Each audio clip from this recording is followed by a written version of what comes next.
ધોરણ 9 માં સામાજિક વિજ્ઞાન વિષયમાં સરકારના અંગો વિશે વાત કરી રહ્યા છીએ આપણે। સરકાર એટલે એક સંગઠન ઊભું થાય, એક સંઘ ઊભું થાય અને અલગ અલગ અંગો દ્વારા એનો રાજ્યનો અને આખા દેશનો સરસ રીતે વહીવટ કરે, કાર્યક્ષમ વહીવટ કરે। તો સરકારના અંગોમાં આપણે જોઈ ગયા સરકારના મુખ્ય 3 અંગો કારોબારી, ધારાસભા અને ન્યાયતંત્ર। તો આ 3 અંગોમાં એક છે કાયદો બનાવે છે, કારોબારી દ્વારા એ કાયદો અમલ કરવામાં આવે છે, એનો અમલ કરાવવામાં આવે છે અને ન્યાયતંત્ર દ્વારા ધારાસભા અને કારોબારી બંને ઉપર અંકુશ મૂકવામાં આવે છે કે જેથી કરીને જે કોઈ એકના જ હાથમાં કોઈ શાસન કે સત્તા રહે નહીં અને સર્વત્યાશાહી વ્યાપે નહીં। તો એક અગાઉ પણ આપણે બીજો ટોપિક શીખ્યા હતા આપણે કે સત્તા વિશ્લેષણનો સિદ્ધાંત। ભારત અલગ અલગ ઘટક રાજ્યોનું એક સંઘ રાજ્ય છે, ભલે અલગ અલગ રાજ્યો છે પણ આ અલગ અલગ રાજ્યોમાં વહીવટ છે એ એક જ પ્રકારનો એક જ નીતિ નિયમથી એનો વહીવટ કરવામાં આવે છે। એટલે કે કોઈ પણ રાજ્ય છે એ સ્વતંત્ર રીતે પોતાનું શાસન છે, પોતાના નીતિ નિયમો છે એ બનાવી શકતું નથી અને એને કેન્દ્રની પરવાનગી લેવી પડે છે। એટલે કોઈ પણ આનો મેઇન હેતુ એ જ છે કે કોઈ એકના હાથમાં નિરંકુશ સત્તા ના આવે અને અર્થવ્યવસ્થા છે રંજળી ન પડે એ એનો મુખ્ય હેતુ છે। તો આગળ આપણે જોઈએ હવે કે આ રાજ્ય જે અંગોમાં પહેલું કે કેન્દ્ર કક્ષાએ જે સાંસદ છે, લોકસભા છે, આપણે લોકસભાની જો તમે કોઈ એક શબ્દ પકડો તો તમારે યાદ રાખવાનું કે સંસદ કે લોકસભા। લોકસભા એટલે શું? તો કે લોકો દ્વારા ચૂંટાતી સભા, લોકો એને ચૂંટી લાવે છે, આપણે ચૂંટણીઓ આવે છે દર 5 વર્ષે, તો એ રીતે લોકો દ્વારા સભાનું સંચાલન થાય છે। લોકસભા વિશે માહિતી માંગવામાં આવે, આ આઈએમપી પ્રશ્ન છે, તમારે યાદ રાખવાનું છે। તો લોકસભા એટલે શું? તો કે લોકસભા સંસદનું નીચલું ગૃહ છે। શીખી ગયા આપણે ઉપલું ગૃહ અને નીચલું ગૃહ, તો લોકસભા છે એ સંસદનું નીચલું ગૃહ છે। હવે રાષ્ટ્રપતિનું કામ શું છે સંસદમાં? તો રાષ્ટ્રપતિ છે એ જ્યારે સંસદ ભેગો કરવામાં આવે ત્યારે સૌપ્રથમ જે સંસદ છે એનું પ્રતિનિધિત્વ કરે છે। એ બેઠક મળી હોય સંસદની એટલે પ્રથમવાર હોય એનું સંબોધન કરે છે। જ્યારે શરૂઆત હોય, તમે જ્યારે શરૂઆતમાં સ્કૂલમાં આવો, પહેલો જ દિવસ હોય ત્યારે શું કરશે? તમારા જે આચાર્ય હશે એ પરિચય આપશે, શિક્ષકોનો પરિચય આપશે, શાળાનો પરિચય આપશે અને એવી જ રીતે જે સંસદમાં જ્યારે પ્રથમવાર સભા યોજવામાં આવે છે ત્યારે સમગ્ર જે સંસદોને છે એ પ્રવચન આપે છે અને સાથે સાથે સભાનું સંબોધન કરે છે, ઉદ્ઘાટન કરે છે। પ્રથમ બેઠકનું ઉદ્ઘાટન, પછી સંયુક્ત બેઠકનું સંબોધન અને એ સિવાય પ્રવચન કરે છે। આના સિવાય ક્યાંય પણ રાષ્ટ્રપતિ છે એ પછી કોઈ ઇન્ટરફિયર કરતા નથી કે કોઈ પણ પ્રકારની હાજરી આપતા નથી। લોકસભાના સભ્યો છે એ પ્રત્યક્ષ મતદાનથી ચૂંટાયેલા સભ્યો છે, લોકો દ્વારા ચૂંટવામાં પ્રત્યક્ષ મતદાનથી ચૂંટવામાં આવે છે। સભ્યોની સંખ્યા કેટલી છે? તો 545 છે। લોકસભાના સભ્યોની સંખ્યા છે એ 545 છે। એમાંથી 2 સભ્યો છે એ એગ્લો ઇન્ડિયન સમુદાયના પ્રતિનિધિઓ છે અને એમનું જે પસંદગી છે એ રાષ્ટ્રપતિ દ્વારા કરવામાં આવે છે। હવે એગ્લો ઇન્ડિયન એટલે શું? તો કે બ્રિટિશ હોય, કાં તો એ મૂળ બહારનો હોય, બ્રિટિશનું હોય, કાં તો એ મૂળ ભારતીય હોય।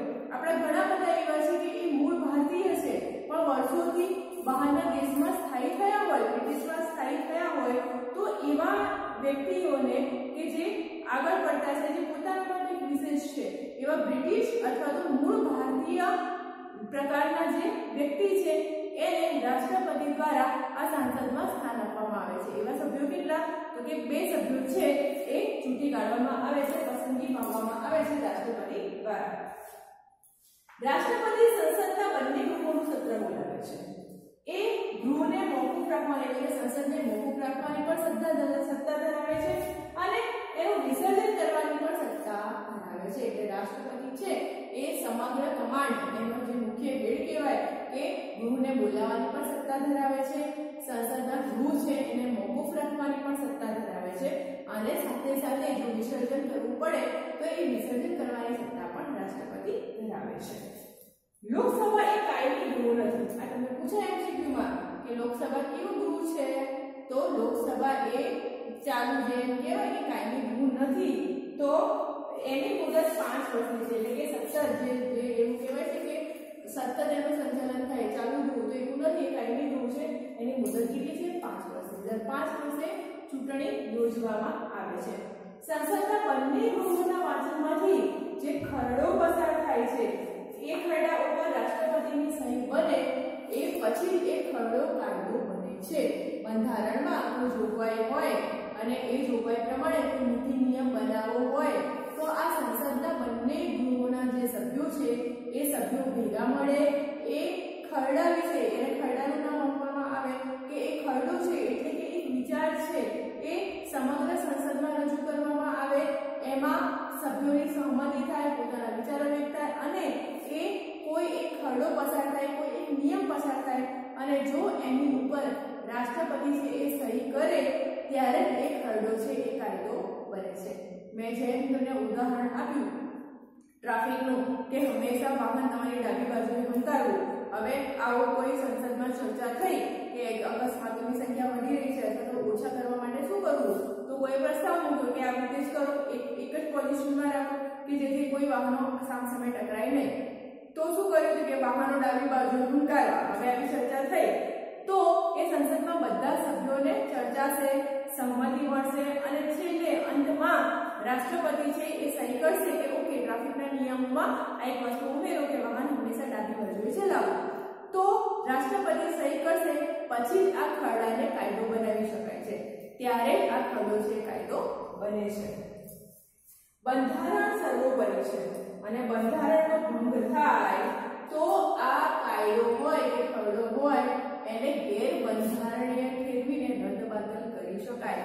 હવે જો સંસદમાં આવા કોઈ વિચાર છે એ રજૂ થાય, કોઈ નીતિ નિયમની ચર્ચા થાય અને ખરડો પસાર થાય, પરંતુ જો એ બંધારણની જોગવાઈઓનો અમલ કરતો હોય, બંધારણ સર્વોપરી છે, બંધારણથી ઉપર કોઈ કાયદો નથી, એટલે બંધારણમાં જેટલી પણ જોગવાઈઓ આપી છે એનાથી ઉપરવટ જઈને તમે કોઈ નીતિ નિયમ બનાવી શકો નહીં.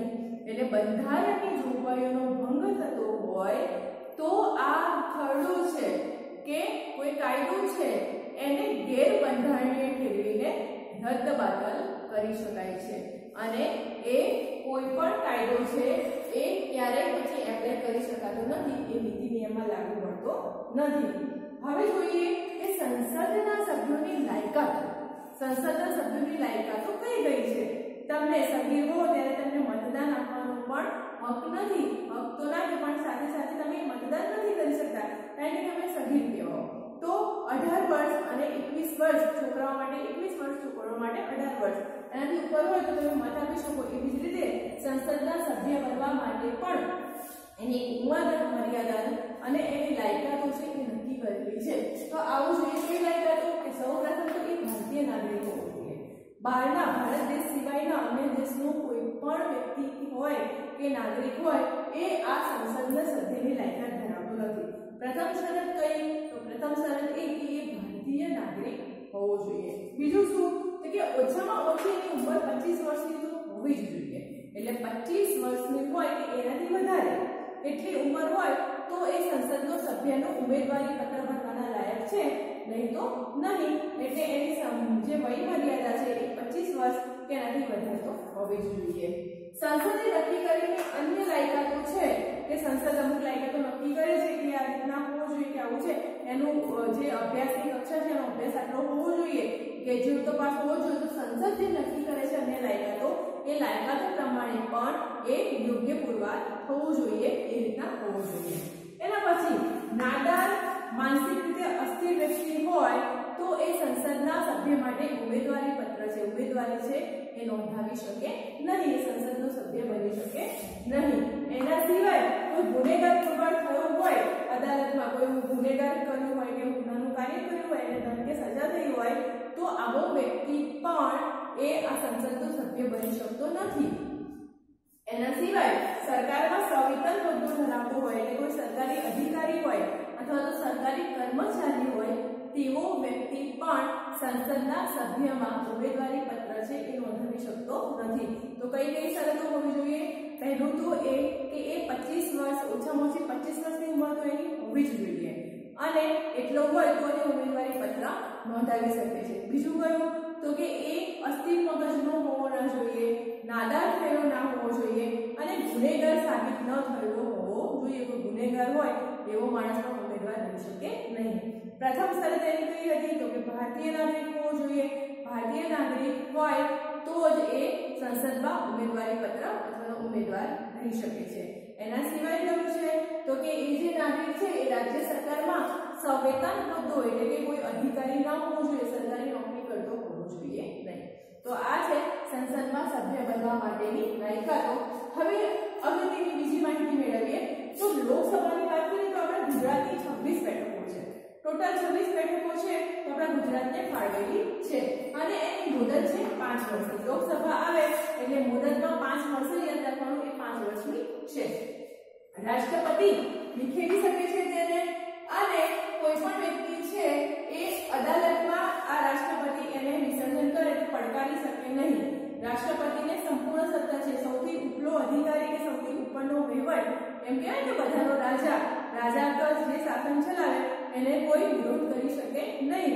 તો એ રીતે જ રાષ્ટ્રપતિ છે એમને યોગ્ય લાગે જો કંઈક એવું લાગે તો એ વિખેરવાનો એનું વિસર્જન કરવાનો હક છે એ ધરાવે છે અને અદાલતમાં એમણે કેમ વિસર્જન કર્યું, શું કારણથી કર્યું એવો કોઈ પ્રશ્ન ઉઠાવી શકે નહીં કે એવી કોઈ વાંધા અરજી પણ કરી શકે નહીં. જો રાષ્ટ્રપતિ ઈચ્છે તો રાષ્ટ્રીય કટોકટી આવે, સરકાર રાજ્ય સરકાર હોય કે અલગ અલગ રાજ્યોમાં અલગ અલગ સરકારો હોય, ગુજરાતની અલગ સરકાર હોય, ગુજરાત સરકાર, બિહારની અલગ સત્તા અલગ સરકાર હોય કે પછી તેલંગાણા કહો કે પછી ચેન્નઈ, અમુક બાંગ્લાદેશ જે રાજકોટ છે એની અલગ અલગ સરકારો લો તો આ રાજ્યની અલગ અલગ સરકારો હોય તો એ અલગ અલગ વહીવટ કરતી હોય અને કટોકટીના સમયે જો કોઈ રાજ્યની સરકાર નિષ્ફળ જાય તો એ નિષ્ફળ જાય ત્યારે રાષ્ટ્રપતિ એ કટોકટી લાદી દે છે એટલે કે રાષ્ટ્રપતિ શાસન આવે છે. તો એવા સંજોગોમાં 5 વર્ષથી વધારે સમય એટલે કે 1 વર્ષ સુધી આ જે રાષ્ટ્રપતિ છે એ જે તે સત્તા હોય જે સરકારનું રાજ્ય સરકારનું શાસન હોય એની મુદત વધારી શકે છે. એટલે વધારેમાં વધારે એની મુદત 5 વર્ષની હોય પણ રાષ્ટ્રીય કટોકટી આવી પડે ત્યારે એની મુદત 1 વર્ષ સુધીની લંબાઈ શકે છે. હવે કોરમની વાત કરીએ. કોરમ એટલે શું તો કોરમ એટલે ગૃહની કાર્યસાધક સંખ્યા. કેટલી કરવાની છે ક ફોર ક યાદ રાખવાનું છે. કોરમ કાર્યસાધક સંખ્યા, ક ફોર કોરમ કાર્યસાધક સંખ્યા યાદ રાખવાની છે. હવે કાર્યસાધક સંખ્યા એટલે શું? સંસદ બની ગયું, સંસદમાં સભ્યો આવી ગયા, હવે સભ્યો કામ કરવાના કે નહીં તો આ ગૃહનું કામકાજ છે અથવા તો ગૃહ ચાલુ રાખવા માટે જે તે સભ્યો હોય એ સભ્યોની હાજર સંખ્યા એટલે કે ગૃહનું કામકાજ કરવા માટે એની કાર્યવાહી કરવા માટે કાર્યભાર સંભાળવા માટે અમુક સભ્યોની તો હાજરી જોઈએ જ અને એ સભ્યોની હાજરી હોય તો જ ગૃહનું કામકાજ ચાલુ રહે માટે એને કોરમ કહેવામાં આવે છે. સભ્યોની કાર્યસાધક સંખ્યા. હવે કેટલા સભ્યો હોય તો કે જો લોકસભા હોય તો લોકસભાના કુલ સભ્યો છે 545. 545 ટોટલ સભ્યોમાંથી 1/10 એટલા સભ્યોની હાજરી હોવી જોઈએ. 1/10 એટલે તમે આને ભાગો કે 545 ભાગ્યા 10 થી ભાગો તો એટલું છે એટલે તમે અહીંયા પોઈન્ટ લો તો કેટલા આવે 54.5. એ 5 છે એટલે આપણે બધી મૂકીએ ને એટલે 55 થાય એટલે 1 દશાંશ એટલે 55 સભ્યોની હાજરી આખા લોકસભામાં સંસદમાં હોવી જરૂરી છે. એટલે ટોટલ સભ્યો હોય 545 એમાંથી 1/10 એટલે 1 દશાંશ સભ્યોની એટલે કે 55 સભ્યોની હાજરી છે એ લોકસભામાં જરૂરી છે. હવે વાત કરીએ આપણે રાજ્યસભાની. લોકસભા જ્યારે નીચલું ગૃહ હોય ત્યારે રાજ્યસભા છે એ સંસદનું ઉપલું ગૃહ ગણવામાં આવે છે. હવે રાજ્યસભામાં પણ સભ્યોની સંખ્યા એમની લાયકાત નક્કી કરવામાં આવે છે. તેના વિશે જોઈએ આપણે તો રાજ્યનું પ્રતિનિધિત્વ ધરાવતું ગૃહ છે અને ઉપલું ગૃહ ગણવામાં આવે છે. રાજ્યસભામાં 250 થી વધે નહીં તેટલા સભ્યો છે તે સભ્યોની જોગવાઈ કરવામાં આવી છે. લોકસભામાં કેટલા સભ્યો હતા 545. રાજ્યસભામાં કેટલા સભ્યો યાદ રાખવાના છે તમારે 250. તો આટલા સભ્યો છે એટલા સભ્યોથી વધારે ના થવા જોઈએ એવી કાયદાકીય જોગવાઈ કરવામાં આવી છે. રાજ્યસભામાં ચૂંટાઈ ગયેલા સભ્યો છે એ 238 છે. 238 છે એટલા સભ્યો છે રાજ્યસભામાં બેસી શકે છે. જ્યારે 12 સભ્યો છે એ રાષ્ટ્રપતિ દ્વારા નિયુક્ત 38 સિવાય જે 12 સભ્યો છે એટલે ટોટલ થઈ ગયા 250, તો એટલા સભ્યો છે 12 સભ્યો એ રાષ્ટ્રપતિ દ્વારા ત્યાં નિયુક્ત કરવામાં આવે છે. લોકસભામાં ફરીથી યાદ રાખવાનું છે, લોકસભામાં કેટલા 545 સભ્યો, એમાંથી 2 છે એ એંગ્લો ઇન્ડિયન રાષ્ટ્રપતિ દ્વારા એમને નિયુક્ત કરવામાં આવે છે કે ભારતીય મૂળના હોય અથવા તો બ્રિટિશરો હોય. જ્યારે રાજ્યસભામાં કેટલા તો કે 250 સભ્યોની સંખ્યા, એમાં 238 હોય એ ચૂંટાયેલા સભ્યો હોય અને બાકીના જે 12 સભ્યો હોય એને રાષ્ટ્રપતિ દ્વારા નિયુક્ત કરવામાં આવે છે. કેવા હોવા જોઈએ આ 12 સભ્યો? તો કે સાહિત્યિક, વિજ્ઞાન, કળા, સાંસ્કૃતિક, રમતગમતના અને સમાજ સેવાના, એટલે અલગ અલગ સેક્ટર, અલગ અલગ એમની ફિલ્ડમાંથી કે જે સાંસ્કૃતિક ક્ષેત્રે પણ આગળ પડતા હોય, એક અલગ વિશેષ જ્ઞાન ધરાવતા હોય, રમતગમત ક્ષેત્રે પણ રમતગમતનો કોઈ સારો એવો જાણકાર વ્યક્તિ હોય અને એમાં નિપુણતા ધરાવતો હોય એવા વ્યક્તિ પસંદગી પામે છે. વિજ્ઞાન, કળામાં તો વિજ્ઞાનના વિષયમાં આગળ પડતો વ્યક્તિ હોય અને એનું વિશેષ જ્ઞાન હોય, આવા બધા અલગ અલગ ફિલ્ડમાંથી આ વ્યક્તિઓ છે એમની પસંદગી કરીને એમને નિયુક્ત કરવામાં આવે છે. હવે લાયકાત જોઈએ તો લાયકાત લોકસભાના સભ્યો જેવી લાયકાત છે, ફક્ત અહીંયા થોડો વય મર્યાદામાં ફેરફાર છે. લોકસભામાં 25 ઓછામાં ઓછી 25 વર્ષની ઉંમર તો હોવી જોઈએ, જ્યારે અહીંયા રાજ્યસભામાં 30 વર્ષની વય મર્યાદા છે. તો લાયકાતમાં સૌપ્રથમ શરત કહે છે કે ભારતીય નાગરિક હોવો જોઈએ. લાયકાતો લગભગ સિમિલર છે, સમાન છે. પહેલી તો શરત એ છે કે ભારતીય નાગરિક હોવો જોઈએ, તેની વય મર્યાદા છે એ 30 કે તેથી વધુ વર્ષની હોય તો ચાલે. એની એ પછીની શરત કહી કે અસ્થિ મગજનો ના હોવો જોઈએ, નાદાર થયેલો. હવે નાદાર થયેલો એટલે સમજાવો કે સાવ એટલું દેવું કર્યું હોય કે એ દેવું ભરપાઈ કરવા માટે પણ એની પાસે પૂરતી રકમ ન હોય, તો એવા વ્યક્તિને નાદાર ગણવામાં આવે છે, એટલે કે સાવ કંગાળ. આપણે આપણી ભાષામાં કહીએ કે સાવ કંગાળ થયેલો, તો એવો વ્યક્તિ પણ રાજ્યસભાનો સભ્ય કે લોકસભાનો સભ્ય પણ એ બની શકતો નથી. બીજું એ કે અસ્થિર મગજનો ન હોવો જોઈએ અને ત્રીજી શરત એ કે એક ગુનેગાર, કોઈ ગુનાખોરીમાં સંકળાયેલો ન હોવો જોઈએ કે ગુનેગાર સાબિત થયેલો ન હોવો જોઈએ. સરકારી સંસ્થાઓમાં સવેતન કે નફાકારક કામ કરતો એવા કોઈ હોદ્દાઓ પણ ના હોવો જોઈએ કે સરકારી કોઈ અધિકારી કે સરકારી નોકરી ધરાવતો હોવો જોઈએ નહીં. કોણ? તો રાજ્યસભાનો વ્યક્તિ. રાજ્યસભામાં ગુજરાતને 11 બેઠકો ફાળવવામાં આવી છે. ગુજરાતને ટોટલ રાજ્યસભાની બેઠકોમાંથી 11 બેઠકો છે એ ગુજરાતને આપણે ફાળવવામાં આવી છે. રાજ્યસભામાં વધુમાં વધુ 6 વર્ષની મુદત. લોકસભામાં કેટલી મુદત હતી? 5 વર્ષની. જ્યારે રાજ્યસભામાં 6 વર્ષની મુદત છે એ સભ્યની મુદત ગણવામાં આવે છે કે સભ્યો 6 વર્ષ સુધી શાસન ચલાવી શકે. પછી ત્યારબાદ એ સભ્યને છૂટા કરવામાં આવે, પરંતુ જેટલા સભ્યો હોય એ છૂટા કર્યા હોય એટલે ફરીથી એટલા સભ્યોને લેવામાં આવે અને જે સભ્યો હોય ધારો કે એને સારું કામ કર્યું હોય, એના શાસનકાળ દરમિયાન એને સારું એવું કામકાજ કર્યું હોય, તો ફરીથી એક પસંદગી પામવાની, ફરીથી રાજ્યસભામાં આવવાની એવી શક્યતાઓ કરી. એટલે એ જ સભ્યને ફરીથી પસંદગી પામવાની અને ફરીથી ચૂંટાવાની શક્યતાઓ હોય છે. સંસદમાં હવે બંને સંસદોની આપણે વાત કરીએ તો સંસદમાં 2 ગૃહો છે. એ કયો બંને ગૃહો? તો એક લોકસભા અને એક રાજ્યસભા. આ બંને ગૃહોના કુલ 3 સત્ર છે. કયું સત્ર? પહેલું સત્ર છે અંદાજિત સત્ર, બીજું સત્ર છે ચોમાસુ સત્ર અને ત્રીજું છે શિયાળુ સત્ર. તો આ 3 સત્રો છે કુલ: અંદાજપત્ર સત્ર, ચોમાસુ સત્ર અને શિયાળુ સત્ર. ઉપરાષ્ટ્રપતિ છે, રાષ્ટ્રપતિ છે અને રાષ્ટ્રપતિનો જે એના પછીનો હોદ્દો ધરાવતો વ્યક્તિ હોય તો એને ઉપરાષ્ટ્રપતિ છે એ કહેવામાં આવે છે. તો ઉપરાષ્ટ્રપતિ છે એ જે રાજ્યસભા છે એ રાજ્યસભાના ચેરમેન ગણવામાં આવે છે. રાજ્યસભાના આપણા પ્રથમ ચેરમેન છે એ ડોક્ટર સર્વપલ્લી રાધાકૃષ્ણન. હાલના તમારા ચેરમેન છે તો તમારે યાદ રાખવું હોય કે રાજ્યસભાના આપણા હાલના ચેરમેન કયા છે? તો કે હરિવંશ નારાયણ સિંહ એ હાલના રાજ્યસભાના હાલના કરંટ ચેરમેન છે એમને ગણવામાં આવે છે, નિયુક્ત થયેલા છે. તો આજના ટોપિકની ચર્ચા આપણે આજ સુધી અહીંયા સમાપ્ત કરીએ છીએ. Thank you.